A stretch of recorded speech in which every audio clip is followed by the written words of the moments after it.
Video எண்ட்ல என்ன ஸ்பெஷல்னு சொல்லுவேன், வாங்க சமைக்கலாம். நான் இன்னைக்கு பாஸ்மதி அரிசி எடுத்திருக்கேன். 2 கப் பத்தாதுல உங்களுக்கு நீங்க சமைச்சீங்கன்னா 2 இல்ல 3 கப்பே பத்தாது. ஓரளவுக்கு மேல்தான் நாம் பொறுமையை கையாள முடியும். 4 டம்ளர் பாஸ்மதி அரிசி எடுத்திருக்கேங்க. அது தண்ணி ஊற்றி ஊற வைக்க போகிறோம். நம்ம தேவையான அளவுக்கு சோயா வந்து ஊற வைக்க போகிறோம். சோயா சங்க்ஸ்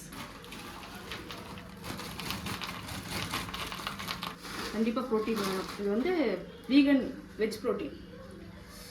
சூடாக இருக்குது. சுடு தண்ணியில் தான் ஊற வைக்கணும். அதை சொன்னேன்னா சுடு தண்ணியில் ஊற வைக்கணும். லைட்டாக சால்ட் ஆட் பண்ணிக்குவாங்க ஊறும்போது.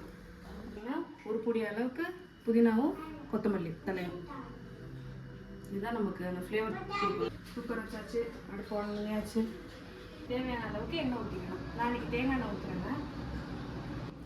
நான் லைட்டாக ஜீரகம் போட்டுக்கிறேன். ஜீரகம் சோம்பு 2 தான் ஊற்றுறேன். யூஷுவல் ஸ்டைல் கிடையாது, நம்ம வீட்டு ஸ்டைல். ஓகே, வந்து பட்டை வகை,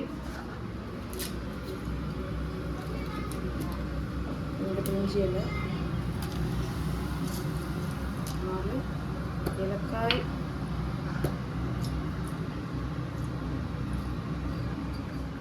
அன்னாச்சி பூ,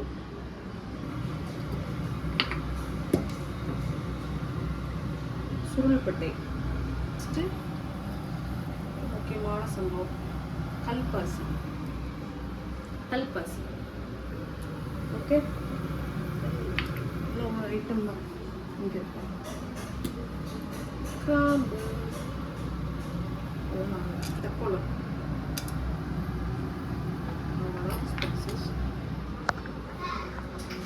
வெங்காயம், பச்சை மிளகாய் 2 போட்டுக்கலாம்.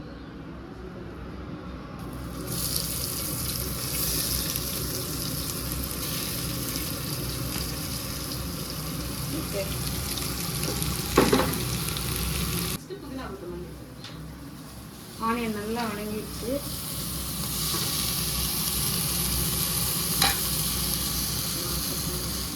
என்ன டிஷ்ஷுன்னு சொல்லவே இல்லையே.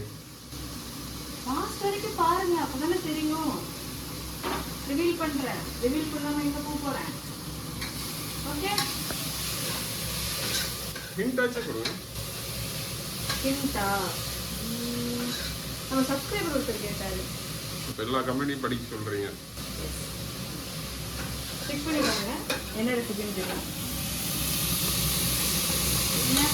நெக்ஸ்ட் வந்து இஞ்சி பூண்டு பேஸ்ட் இடிச்சு வச்சிருக்கோம். அதான் இடிச்சு ஸ்பெஷல். அப்படி சொல்றதுக்கு இல்லை, நான் யூஸ்வலி இடிச்சு சேர்ப்பேன். நல்லா இருக்கும் ஃப்ளேவர்ஃபுல்லாக. இது வந்து தக்காளி,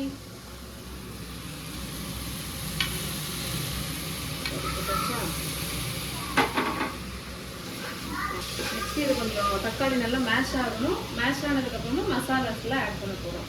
ஓகே, வீட்டில் அரைச்ச பிரியாணி மசாலா தூள். இது எப்படி அரைக்கணும்? யாருக்கெல்லாம் வேணுமோ அதை கமெண்ட்ஸில் சொல்லுங்கள். நான் கமெண்ட்ஸை பார்த்துட்டு கண்டிப்பாக ரிப்ளை பண்ணுறேன். நெக்ஸ்ட் வந்து மிளகாய் தூள் 1 ஸ்பூன், 1 டேபிள் ஸ்பூன். நான் போட்டுருக்கேன். கலருக்கு காஷ்மீர் சில்லி, அதெல்லாம் 1/2 டேபிள் ஸ்பூன். தயிர் ஆட் பண்ண போகிறோம். நான் வந்து நல்ல ஒரு பவுல் ஃபுல்லாக தயிர் சேர்த்துறேன். மிக்ஸ் பண்ணணும். நெக்ஸ்ட் வந்து ஊற வச்சு தண்ணி வடித்து எடுத்து வச்சுட்டு soya chunks. Full of protein போல. அப்போ இது என்னதான் ரெசிபி சொல்லவே மாட்டேங்கிறீங்க? ப்ரோட்டீனா ஆட் பண்றீங்க? எனக்கு தெரிஞ்சு அவங்க கெஸ் பண்ணியிருப்பாங்க. நம்ம ஊறுறதெல்லாம் செல்லாது, பார்க்கலாம்.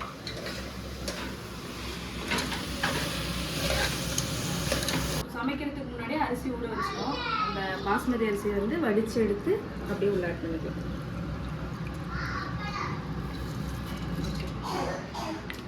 என்ன ஆஸ் யூஷுவல் சுடு தண்ணி தான் ஊற்றணும். அப்புறம் கம்பெனி பொறுப்பு இருக்காது. ஊற்றிட்டு குக்கரை போட்டு ப்ரெஷர் வச்சோன்னா சம்பவம் ரெடி. என்னன்னு லாஸ்ட்டில் சொல்கிறேன். கெஸ் பண்ணவங்க கமெண்ட்ஸில் சொல்லுங்கள். சுடு தண்ணி போடுறோம். நெக்ஸ்ட் ரெஸ்ட்டு திரும்ப ஊற்றிட்டு வரேன்.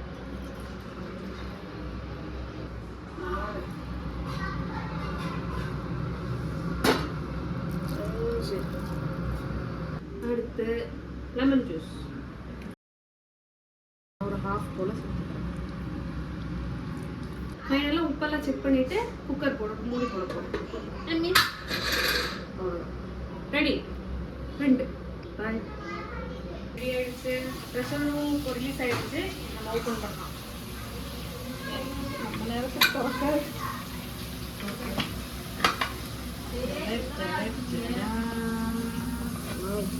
நானும் எக்ஸ்பெக்ட் பண்ணல. ரொம்ப நேரமாக கேட்டீங்கல்ல சோயா சங்க்ஸ் பிரியாணி ஹரின்னு சொல்லி நம்ம சப்ஸ்கிரைபர் ஃப்ரெண்ட் வந்து சோயா சங்க்ஸ் பிரியாணி கேட்டிருந்தாரு. ஸோ அவருக்காக ஸ்பெஷலாக இன்றைக்கி ரெடி பண்ணியாச்சு. அது கூட வந்து பன்னீர் டிக்கா இல்லை ஸ்டிக் இல்லை, நம்ம வீட்டு ஸ்டைலில் ரெடி பண்ணியாச்சு. பார்த்தாலே யம்மியாக இருக்கு. எஸ், அது கூட வந்து கேரட்டு, ஆனியன், அப்புறம் போமோகிரானட் போட்டு ரைத்தா. டேஸ்ட் பார்க்கலாமா? நல்ல உத்திரியாக இருக்குது சாப்பாடு பாருங்க.